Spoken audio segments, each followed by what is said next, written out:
Di tahun ini Bank Indonesia sudah memangkas suku bunga acuan sebanyak 3 kali. Apakah ini sudah tertranslasi di industri pembiayaan khususnya dari CIMB Auto Finance? Ya, terima kasih Mbak Sa. Jadi kalau saya lihat memang dari kuartal pertama kan memang dari 5,75 sekarang 5,25.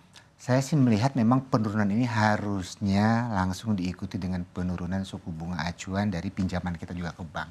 Tapi to be realistic, melihat dari loan to deposit ratio perbankan yang masih meningkat dari 84 ke 88, ini dana pihak ketiganya juga tidak tumbuh.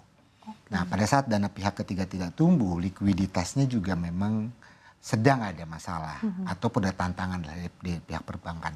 Sehingga kalau saya lihat memang penurunan suku bunga itu belum serta-merta langsung terasa oleh perusahaan pembiayaan. Nah, Sinaf sendiri memang mempunyai source of fundingnya dari berbagai macam. Yang pertama adalah dari pinjaman bilateral antar bank. Yang kedua juga kita mempunyai parents company Bank CIMB Niaga melalui joint financing. Dan kita juga mengeluarkan surat utang. Jadi memang di Sinaf sendiri mempergunakan berbagai macam strategi untuk bisa mengelola sumber pendanaan kita supaya kita bisa menerapkan sumber pendanaan suku bunga yang kompetitif buat nasabah. Oke, jadi sejauh ini memang belum begitu terasa ya Pak, karena tadi ada tantangan di likuiditasnya. Kalau untuk pekan ini kan BI akan menggelar RDG kembali. Proyeksi dari Sinaf sendiri seperti apa? Apakah akan kembali mempertahankan atau justru memangkas suku bunga? Ya, saya mungkin sepakat dengan beberapa pakar-pakar yang ada di Indonesia bahwa di akhir tahun ataupun tahun 2025 ini akan ditutup di suku bunga acuan di 5%. Tetapi apakah akan diambil keputusannya di minggu ini ataupun biasanya di akhir tahun? Menurut saya minggu ini akan tetap di-maintain di angka 5,25, tapi penutupan tahun nanti mungkin akan dikoreksi kembali di angka 5%. Tapi kalau pertanyaannya apa yang akan diambil ini, menurut hemat saya akan di-maintain di angka yang sekarang ini 5,25%. Oke, tapi seperti apa strategi yang dilakukan oleh Sinaf khususnya untuk mungkin ada potensi lebih lanjut nanti akan ada pemangkasan terkait apakah memang nanti akan memangkas bunga kredit atau justru memperpanjang tenor nih Pak? Nah, kalau CIMB Niaga Finance balik lagi terkait dengan sumber pendanaan, kita tadi sudah mempunyai 3 sumber pendanaan dari perbankan lainnya, dari induk usaha, dan dari kita mengeluarkan surat utang yang berbasis syariah kemarin kita melakukan sukuk. Nah, itu juga salah satu strategi kita untuk mendapatkan sumber pendanaan yang murah. Nah, sekarang terkait dengan penerapan terhadap nasabah, memang CIMB Niaga Finance sekarang ini melakukan penerapan risk-based pricing. Sudah dari semenjak lama.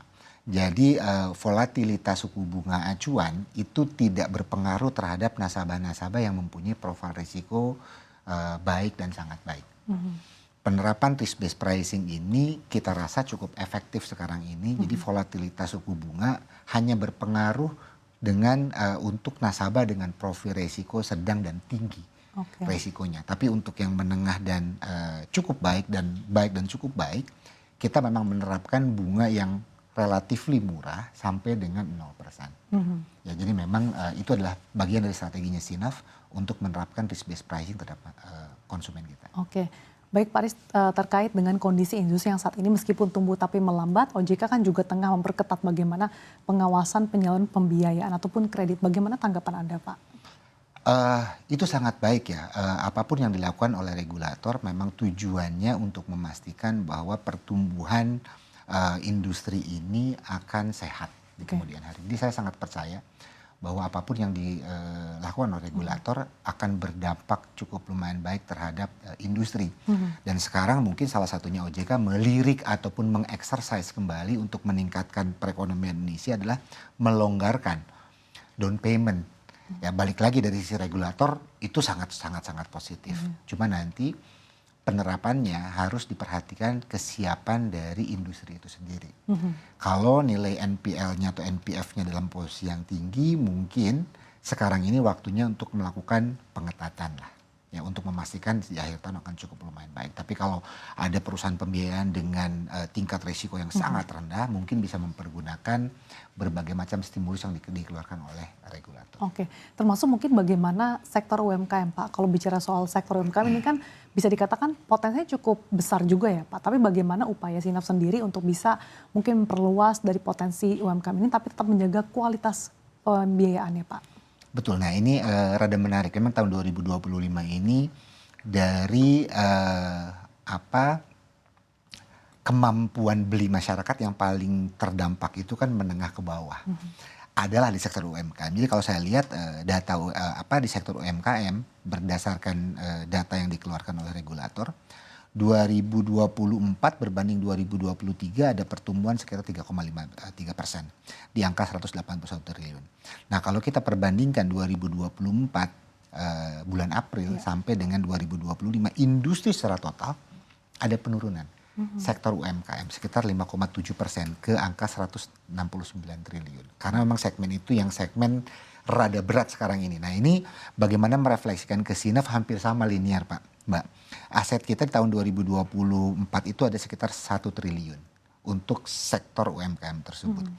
Lalu di 2025 di bulan April dengan periode yang sama ada penurunan sekitar 4,37% untuk sektor UMKM. Tetapi kalau kita lihat penurunan ini masih lebih kecil daripada penurunan industri. Berarti memang Sinaf masih terus melakukan realisasi kredit sektor UMKM. Bagaimana kita memitigasi tersebut?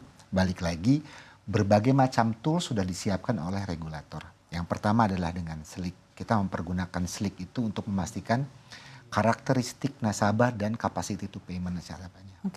Lalu ada sumber lagi Dukcapil untuk kita mengetahui genuinity of the nasabah. Dan Sinaf sendiri mempergunakan credit scoring yang kita develop internal. Jadi itu berbagai langkah untuk memastikan bahwa sektor-sektor yang ingin kita berikan kredit akan bisa berdampak positif terhadap Sinaf itu sendiri. Jadi tumbuh bertanggung jawab dengan sehat. Selain upaya yang dilakukan tadi yang Anda sudah elaborasikan, tentu di tengah industri yang penuh dinamika ini, manajemen risiko menjadi elemen kunci ya Pak.